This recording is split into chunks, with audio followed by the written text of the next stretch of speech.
میں ہوٹل میں بیٹھا تھا جب اچانک ہوٹل کا مینیجر ایک چھوٹی سی بچی کو چور کہتے ہوئے بری طرح مارنے لگا۔ بچی نے کھانا چرایا تھا، وہ سسک سسک کر رونے لگی۔ انکل، اللہ کا واسطہ ہے مجھے معاف کر دیں، دوبارہ چوری نہیں کروں گی۔ یہ دیکھ کر مجھے اس پر ترس آیا، میں نے کھانا خرید کر اسے دلایا اور وہ دعائیں دیتی ہوئی وہاں سے چلی گئی۔ مینیجر غصے سے بولا، ہر دفعہ اس بچی کی جان کوئی نہ کوئی بچا لیتا ہے، لیکن یہ باز نہیں آتی، رات کو سڑک پر کھڑی ہو کر جسم فروشی کرتی ہے اور صبح چوریاں کرتی ہے۔ میں اچانک اٹھا اور اس بچی کا پیچھا کرتے ہوئے اس کے گھر پہنچ گیا۔ سوچا اس نے اپنے ماں باپ یا بہن بھائیوں کے لیے کھانا چوری کیا ہوگا، لیکن سامنے کا منظر دیکھ کر میرا کلیجہ منہ کو آ گیا۔ میں روتے ہوئے اپنے بال نوچنے لگا، کیونکہ میرا تعلق ایک رئیس گھرانے سے تھا۔ میرے باپ کی بہت سی فیکٹریاں تھیں، ان میں ہزاروں لوگ کام کرتے تھے۔ بچپن سے لے کر جوانی تک میں نے عیاشی کی زندگی گزاری تھی۔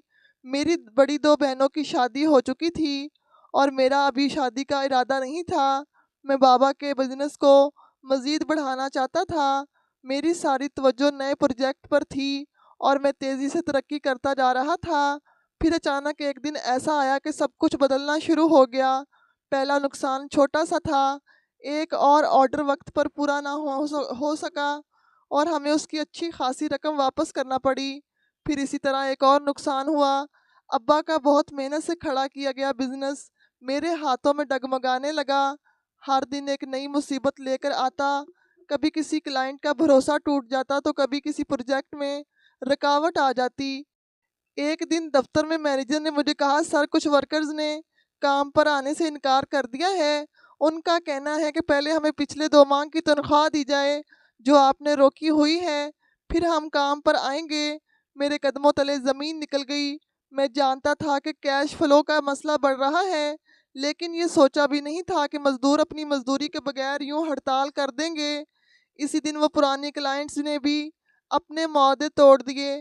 ان کا کہنا تھا کہ ہماری پروڈکٹس وقت پر نہیں ملتی، اس لیے وہ دوسری کمپنی کے ساتھ معاہدہ کر رہے ہیں۔ گھر آیا تو اماں نے پھر پوچھا، بیٹا آج پھر کیوں اتنے تھکے ہوئے لگ رہے ہو؟ میں نے مختصر سا جواب دیا، کچھ نہیں اماں، بس دفتر کے مسائل ہیں۔ انہوں نے آہ بھری، کاش تم ابا کے وقت کی طرح خوش و خرم رہتے۔ وہ ہمیشہ کہہ کر جاتے تھے کہ مزدور کا دل جیتو تو بزنس خود بخود چلتا ہے۔ میں خاموش رہا، اماں کی باتیں مجھے چبھنے لگی تھی، لیکن حقیقت یہی تھی کہ مزدور ناراض تھے اور کمپنی کا پہیہ آہستہ آہستہ رک رہا تھا۔ دوسرے دن دفتر پہنچا تو ماحول مزید خراب تھا۔ چند ورکر سامان پیک کر کے جا رہے تھے۔ میں نے انہیں روکنے کی کوشش کی، رک جاؤ، اگلے ہفتے تک سب کچھ کلیئر کر دوں گا۔ لیکن ایک نے تلخ لہجے میں کہا، سر، ہم کب تک خالی وعدوں پر گزارا کریں؟ ہمارے گھروں میں بھی بچے ہیں، ہم بھی انسان ہیں۔ یہ کہہ کر وہ سب بالکل باہر نکل گئے۔ میں کرسی پر بیٹھا سوچتا رہ گیا، اپنے کمرے کی کھڑکی سے دیکھتا رہا کہ کیسے ایک ایک کر کے لوگ میرے ادارے کو چھوڑ رہے ہیں۔ اب میرے پاس ایک ہی راستہ بچا تھا کہ کہیں اور بیٹھ کر اپنی توجہ نئے معاہدوں پر لگا دوں۔ دفتر کا ماحول اتنا بوجھل ہو چکا تھا کہ وہاں کام کرنے کا حوصلہ نہیں رہا تھا۔ اسی شام میں اپنے لیپ ٹاپ کے ساتھ شہر کے ایک بڑے ہوٹل میں چلا گیا۔ وہاں کے کونے والے ٹیبل پر بیٹھ کر میں نے خود کو مصروف کرنے کی کوشش کی۔ باہر کی بھاگ دوڑ سے دور وہاں مجھے کچھ سکون ملتا۔ سامنے بڑی بڑی کھڑکیاں تھیں جس سے شہر کی روشنیاں نظر آتی تھی۔ لیپ ٹاپ کھولا اور مختلف کمپنیز کو ای میلز بھیجنے لگا۔ کچھ پرانے ریکارڈ چیک کیے۔ دماغ مسلسل حساب کتاب میں الجھا ہوا تھا۔ کبھی کسی نئی ڈیل کی امید جاگتی، کبھی اگلے ہی لمحے سب کچھ بیکار لگنے لگتا۔ گھنٹوں بیٹھے رہنے کے بعد بھی کوئی خاص نتیجہ نہ نکلا۔ صرف چند ایک کمپنیوں نے جواب دیا اور وہ بھی مبہم میں۔ تھکن سے سر تھام کر بیٹھ گیا۔ اتنے میں ایک چھوٹی سی آواز سنائی دی، صاحب کچھ چاہیے تو بتا دیں۔ میں نے چونک کر اوپر دیکھا۔ میرے سامنے ایک 12 سال سے بھی کم عمر بچہ کھڑا تھا۔ ہاتھ میں ایک پرانا سا کپڑا تھا جس سے وہ میزیں صاف کر رہا تھا۔ چھوٹا سا قد، دبلا پتلا جسم، مگر آنکھوں میں ایک عجیب سی چمک تھی۔ میں نے بے اختیار اسے سر سے پاؤں تک دیکھا۔ اس کی قمیض جگہ جگہ سے پھٹی ہوئی تھی،